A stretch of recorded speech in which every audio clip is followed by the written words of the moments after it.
Shalom Sobat WB yang dikasihi Tuhan. Renungan Harian Wanita Bijak hari Kamis tanggal 5 Juni tahun 2025 berjudul Belajar dari Salomo. Firman Tuhan diambil dari kitab 1 Raja-Raja pasal 11 ayat 1 sampai 13. 1 Raja-Raja pasal 11 ayat 1 sampai 13. Mari kita berdoa. Tuhan yang Maha Kasih, terima kasih atas hari ini, dan kami mohon kasih-Mu menyertai kami. Buka pikiran dan hati kami, agar memahami firman-Mu. Dalam nama Tuhan Yesus kami berdoa, haleluya, amin. Pembacaan kitab 1 Raja-Raja, pasal 11, ayat 1-13. Demikian sabda Tuhan. Salomo jatuh ke dalam penyembahan berhala. Adapun Raja Salomo mencintai banyak perempuan asing. Di samping anak Firaun, ia mencintai perempuan-perempuan Moab, Amon, Edom, Sidon, dan Het. Padahal tentang bangsa-bangsa itu Tuhan telah berfirman kepada orang Israel, "Janganlah kamu bergaul dengan mereka dan mereka pun janganlah bergaul dengan kamu. Sebab sesungguhnya mereka akan mencondongkan hatimu kepada Allah-Allah mereka." Hati Salomo telah terpaut kepada mereka dengan cinta.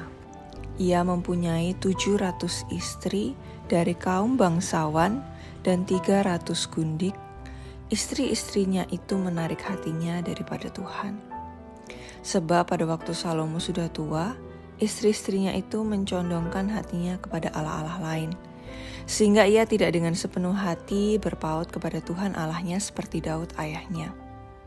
Demikianlah Salomo mengikuti Asitoret, dewi orang Sidon, dan mengikuti Milkom, dewa kejijikan sembahan orang Amon.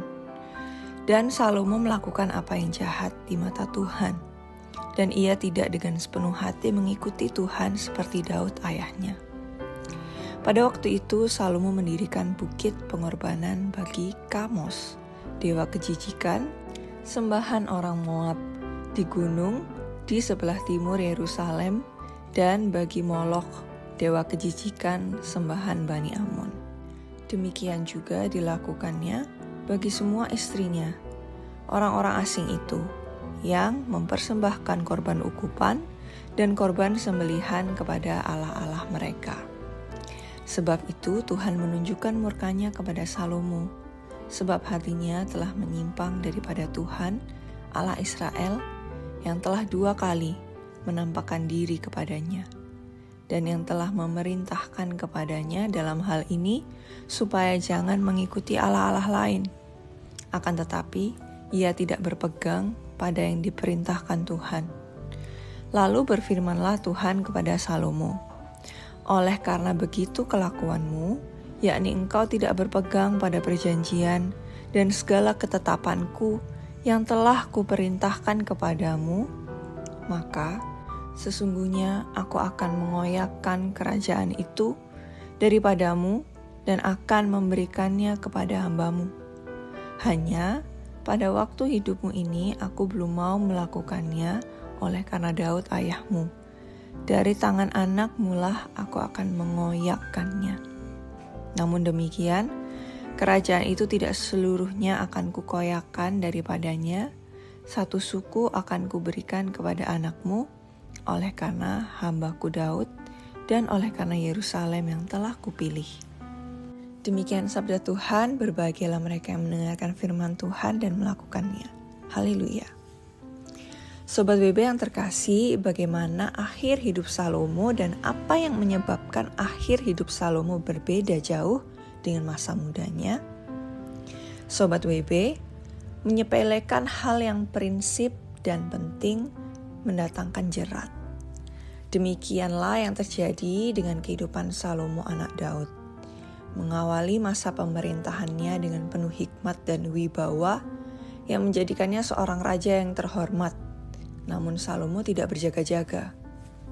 Dia mabuk dengan segala puji-puji orang kepadanya. Salomo lupa bahwa semua yang dia dapatkan itu semata-mata adalah pemberian dan kemurahan Tuhan karena Daud ayahnya. Tanpa disadarinya, hatinya mulai bergeser dan menjadi condong kepada Allah yang disembah oleh para istrinya. Hatinya tidak sepenuhnya setia kepada Allah.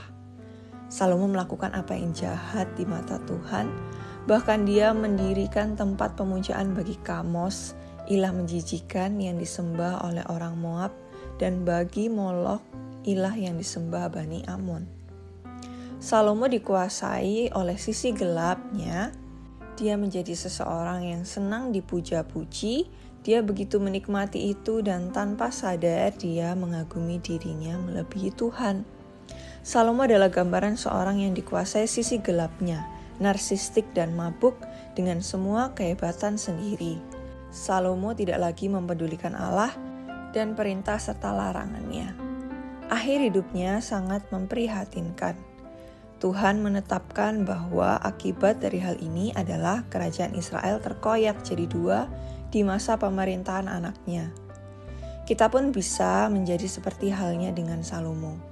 Bisa lupa diri dan memuja diri lebih daripada Allah. Mari kita semakin bertumbuh mengenal Allah, karena lewat itulah kita dapat semakin mengenali diri kita, baik kekuatan maupun kelemahan kita, termasuk sisi gelap kita.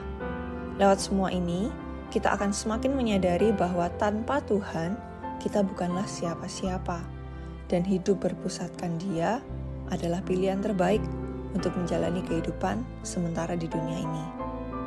Sebelum kita membagikan kepada rekan dalam kelompok pemuritan tentang berkat yang kita terima dan komitmen kita, mari kita berdoa. Ya Tuhan yang baik, ajarilah aku untuk tidak menyepelekan hal-hal yang Kau anggap penting. Lindungilah hatiku agar tidak condong kepada ilah-ilah dunia. Tuhan, aku sadar tanpa Engkau aku bukan apa-apa, dan mampukan aku untuk hidup dengan hati yang bertobat dan terus bertumbuh mengenal-Mu. Jadikanlah Engkau pusat hidupku hari ini, esok, dan selamanya. Amin. Teruslah bertumbuh semakin mengenal dan mengasihi Allah, karena itulah yang menjaga hidupmu.